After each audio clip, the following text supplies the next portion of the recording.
Ayo, what's up? Ako nga pala si BT at nandito ngayon tayo sa BT Reaction and welcome to my channel, Tunay na Kritiko. Ayan, meron tayo panonooring video ngayon. Ito po ay nagmula kay News PH. Sa mga hindi pa po nakakabisita sa channel ni News PH, bisita na po kayo mga katunay. At kung hindi pa kayo nakakapag-subscribe, subscribe na din po kayo mga katunay kay News PH. At syempre, huwag nyo rin po sana kalimutan na mag-subscribe dito sa channel ko sa Tunay na Kritiko. Sa mga hindi pa nakakapag-subscribe, and click the notification bell para maging updated po kayo sa mga reaction videos na aking ilalabas. Ayan, at huwag na natin pagtagalin at sabay-sabay na nating panoorin ang laman ng video na hatid sa atin ni News PH at bibigyan natin ng reaksyon. Pasok! United States of America, USA. Ayon, bago natin simula, nais ko nga palang magbigay ng credits dito sa boses na maririnig natin ngayon at bibigyan ng reaksyon. Walang iba kundi si Sir Mike Abe. Ayan, sa mga hindi pa nakakabisita sa channel ni Sir Mike Abe, bisita na po kayo mga katunay. At syempre kung hindi pa kayo nakakapag-subscribe, subscribe na din po kayo kay Mike Abe Opinions. Idol natin yan. Pagpatuloy natin. Po ng dalawang aircraft. At isa yan, ang paggagamitan nito ay para mag-surveillance at umikot sa buong West Philippine Sea para i-monitor ang galaw ng kalaban tulad ng China. Ang China po talagang siyang kalaban natin dyan. Okay? So bagong-bagong aircraft ibinigay ng Amerika sa Pilipinas. Ayan, tanungan natin, Senador, paano na yan? Senador Robin Padilla, ayaw mo ng presensya ng Amerika sa West Philippine Sea. Ito, nagpadala pa at tinanggap ng Department of National Defense. Yun pong aircraft. Ayan. Ayun nagpadala ng aircraft, no, ang US para sa atin para mag-surveillance sa West Philippine Sea, no? Talagang ang Amerika kasi, no, is matagal nang tumutulong sa bansa natin 'yan. No, dahil 'yan ang Pilipinas at ang Amerika, kilala naman natin 'yan na magkasundo, magkadikit, no? Kaya bakit natin sisirain yung magandang pagtitinginan ng Amerika at ng Pilipinas? Dahil ba sa ayaw nyo ng banyaga, ganto, ganyan? Pag tayo'y nagkakaroon ng problema, ang sumasaklolo sa atin, kung tutuusin, is ang US. At eto, nagkakaroon tayo ngayon ng problema sa West Philippine Sea, nandiyadyaan ngayon ng US. At nagbigay ng aircraft, yan, dalawang aircraft, para mag-surveillance dyan sa West Philippine Sea. Hindi tumitigil ang US sa pagtulong sa atin.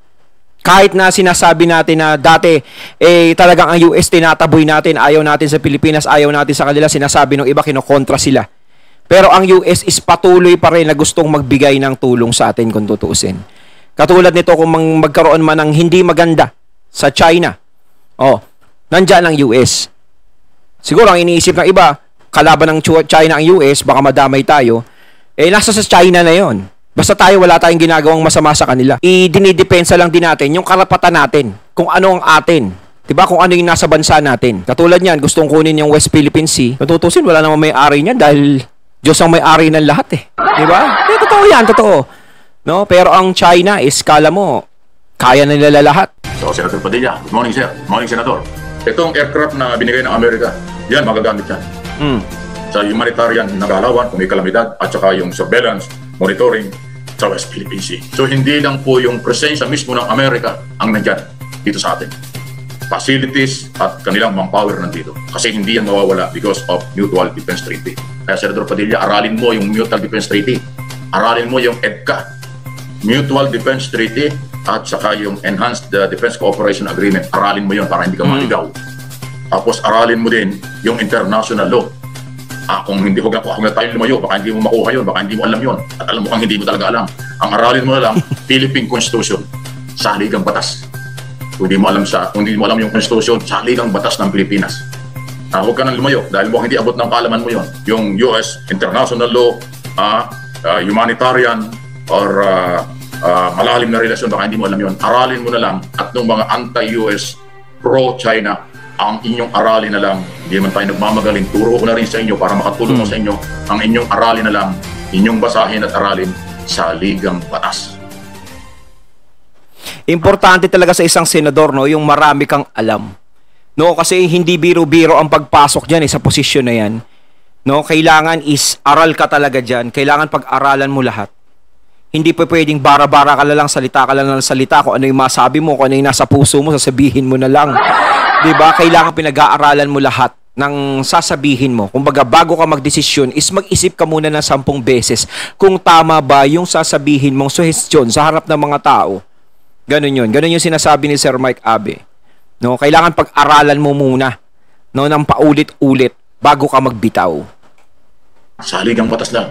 Pag hindi mo pa alam yon, mag-resign ka na lang. Yun, ang masama dun. Kahit saan, ang saligang batas ay public document. Kahit saan makakabili ka. Makakabili ka ng English na libro. Meron Tagalog na saligang batas. Meron din yan. Punta ka sa marami. Punta kayo dun. Hanapin nyo yung mga yun na lang. Pag nalaman nyo ang sinasabi ng saligang batas, palagay ko maliliwanagan kayo. Bago nyo puntahan yung international law. Bago nyo puntahan yung international issue. Eh wala, ang ginawa mo, umakit agad siya. Bakit may presensya ng Amerika dito? Wow! Hindi mo alam kung bakit lumipad yun. Hindi nyo alam kung anong ibig sabihin nun. Babanatan mo agad. Tapos, gagawin rin yung mga presidential security, yung PCG, Philippine Coast Guard na, ano bang, hindi ba nyo kaya? Wow! Sa halip na tulungan mo yung Coast Guard, dinadown mo pa. Yun ang lumabas dun sa iyong ginawa. Ha?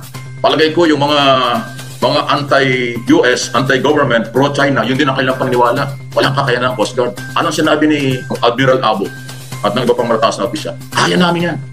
Kakayanan namin yan. Yun ang importante statement. Huwag mo nang tanungin, kaya ba nyo? Huwag mo nang tanungin. Tumulong ka na lang. Yung palang magtanong kang kaya ba nyo, teka muna. Parang hindi ka naman Pilipino, parang hindi pinapasweldo, senador, pinapasweldo ka ng Pilipino. Kahit na sabihin mayaman ka, o sige mayaman ka. Pero senador ka, pinasusweldo ka pa rin. Yung galaw ng opisina mo, lahat ng gastos ng opisina mo, pera ng taong bayan. Tapos tatanong mo yung Coast Guard, kaya ba nyo? Bakit mo kailangan tanongin na kaya? Dapat sabihin mo, dito lang kami. Kung anong kailangan nyo, susuportahan namin kayo. Yun ang importante para tumaas ang moral. Tumaas yung, wow, kung ako yung Coast Guard, wow, salamat sir. Tutulungan mo kami. Pero, tama, dapat pinapakita mo yung suporta mo sa kanila. No, bilang siyempre ikaw may posisyon ka. No, ipapakita mo. No, para magkaroon sila ng fighting spirit. Kumbaga, mas ano pa nila, lakas ng loob. Kasi sa ganyan senador, si Senator Robin, parang nga sinasabi dito, imbis na magbigay siya ng lakas na loob sa mga Coast Guard, parang inaano niya pa na, ano, kaya niyo ba yan? Ha? Ganto, ganyan. Mali naman. 'Di ba? Dapat talaga is magbibigay ng inspirasyon sa kanila, no, na magpapalakas ng loob nila. ano mo kaming kaya ba nyo? Teka muna, hindi nakakatulong, nakaka-discourage. Ang kailangan ng ating armed forces at Philippine Coast Guard at ang ating gobyerno, suporta ng pambayan.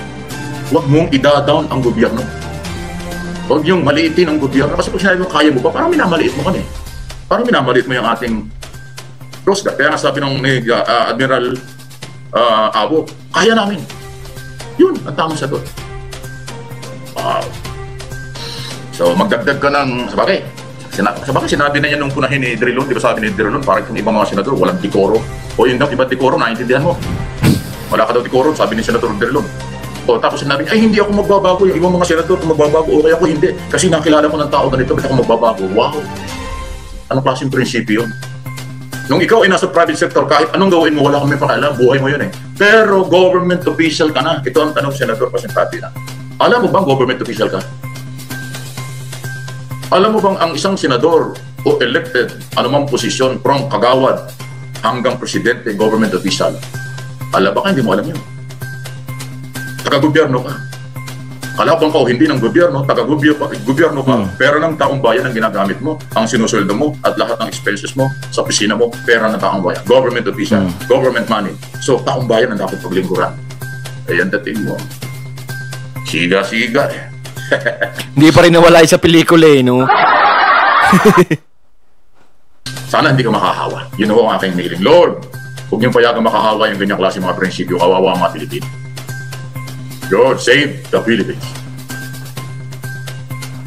Lord, help the Philippines.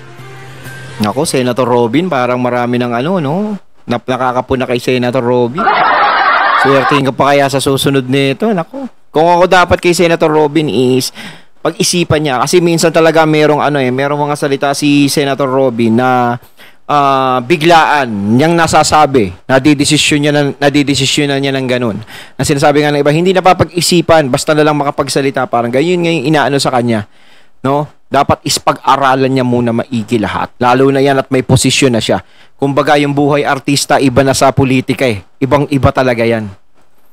Sinabi na nga ni Secretary Gibo Chodoro, kung yung re-recall yung kanyang statement, nasa pagsubok na, meron tayong pagsubok ngayon. Meron tayong problema kinakaharap ngayon. Seryoso ito. Totoo yan. Kasi nga, di ba, pinapasok na tayo sa West Philippine Sea, tapos ito na nga, na-discovery na, wala na yung ating likas na yaman. Seryoso yan. Ano yung likas na yaman? Yung oras. Pero kung mag-resign, okay yan. Kasi may gumawa na ng senador na nag-resign. Di ba si Subiri? Nung pinagbigtangan siya ay nandaya sa eleksyon, di ba nag-resign? Yan. Ang elected, pwede mag-resign, pero hindi pwedeng i-impeach. Kasi hindi i-impeachable ang congressman at senador. Ang impeachable lang po presidente, vice president, at yung mga constitutional, under constitutional body. Ano ba yan? Comelec, chairman, mga commissioner, lahat ng associate justice ng Supreme Court, including Chief Justice, Office of the Ombudsman, chairman ng Commission on Audit, chairman ng Commission ng Civil Service Commission, yun po yung mga constitutional body. Yun po yung mga impeachable official. Yun po. Pero ang senador, congressman, mayor, governor, o ibang local, hindi po impeachable yan. Ang kanila, kung sila magre-resign, voluntary, walang pipigil sa kanila. Kung mag-leave sila, okay. Kung mag-resign sila, alam pipigil. Pero impeachment, hindi ko sila pwede isalang doon. Hindi sila impeachable. Diba? Diba? Ipo yan. So, alam ko may mga nagagalit, lalo na yung mga followers ng mga pro-China. Eh, huwag kayong magalit. Magpulong kayo sa isang kwarto at magdasal kayo. Tanungin nyo ang inyong sarili. Marap kayo sa salamin kung tama ba ang inyong ginagawa. Bakit kaya sila magpo-pro-China? No? Pasensya na doon sa mga pro-China. No? Alam nyo naman na ginagawa sa atin ng China eh. Sobrang na yung ginagawa nila, di ba? Baga tayo, lumalapit tayo sa kanila, nakikipagkaibigan tayo, pero sila, sige, nakikipag-usap sila sa atin, ganto ganyan. Pero taliwas dun yung ginagawa nila eh. Kung talagang gusto nila talagang makuha yung West Philippine Sea, para tayong mga Pinoy is-ichip pera para hindi tayo pinapakinggan. Na sinasabi nila, mga Pinoy kayo, kayang-kaya namin kayo. Di ba? Kaya namin kayo, amin, gamit, malakas. Kayo wala laban. Kahit kayo usap sa amin, kayo talo. Parang ganun, di ba? Kung tama bang kayo ay pabor sa nangangagaw na bansa, o kayo ay galit sa bansang tumutulong sa Pilipinas. Pagka kayo ay nagdasal o marap sa salamin, tingnan mo. Pag nakita mo ang itsura mo... Sigurado dyan, yung mga nagagalit, yan yung mga parang opportunist tawag siya. Takin mo, yung bansa mo is gustong kubkubin. Tapos kumakampi ka pa dun sa gustong kumubkob. Tapos dun sa nagtatanggol sa bansa mo, tumutulong, nagagalit ka. Wow! Eh di wow! Isipin mo, Pilipino ako. Anong obligasyon ng isang Pilipino? Pero pag nakita mo, humarap ka sa salamin, nakita mo Chinese, talo kami. Pag humarap ka sa salamin, nakita mo, mukhang Chinese pala ako. Malamang, hindi mo alam kung ano ang karapatan ng Pilipino kasi Chinese ka pala. Hindi ko nilalahat. Pero yan po yung basic na may tuturo ko sa inyo. Umarap ka sa salamin, tapos tanungin mo yung sarili mo. Pag nakilala mo yung sarili mo, panindigan mo. Pag nakilala mo, Pilipino pa na ako, under 1987 Constitution, dapat sumunod ako sa batas. Pilipino ko, nilalaman ko. Pero pag hindi mo nakilala ang sarili mo, talagang pasaway ka. Magiging problema ka ng nation, ng mundo, ng taong bayang matitino. Di ba? Pero kasimple lang. Magsalamin kayo, then magdasal. Gagabay kayo sigurado ng Panginoon. Conforme sa inyong paniniwala at reliyon. Ako, Katoliko ako, naniniwala ako sa may Diyos, naniniwala ako sa ating Panginoon. So, ano man ang inyong reliyon, magdasal kayo. Kung ano sino inyong pinaniwalaan, humingi kayo ng gabay. Kasi, sabi ng ating Defense Secretary, seryoso ang problema ng bansa. Hindi na biro ang ginagawa ng China. Hindi na nga biro. Kaya kailangan panindigan ang teritoryo, magpalakas ng armed forces, magpalakas ang gobyerno, magkaisa ang Pilipino. Di ba yun ang sinasabi niya? Hindi lang kami, hindi lang tayo, hindi lang sila, tayo, sabi ni Secretary. Totoo yun. Pinatagalog ko na lang yung speech niya. Kailangan magkaisa. Unity, parang ganun. Hindi lang sinabi ng unity, pero yun na nga yun. Hindi lang kami, tayo. Di ba yung senador na ayos sa Amerika, di ba member ng unity, kaya nga nanalo senador yan, sumama doon sa unity team. Si President Marcos at Duterte, di ba? Bakit ngayon, hindi siya kasama sa unity or the Filipino? Ayun, natating natin ngayon ang video na nagmula kay News PH at syempre credits dun sa nagsasalita. Walang iba kundi kay Sir Mike Abe. Ayan, kayo mga katunay, ano masasabi nyo tungkol sa video na to na binigyan natin ng reaksyon? Comment lang po kayo. So once again, I'm BT and I'm out. Peace.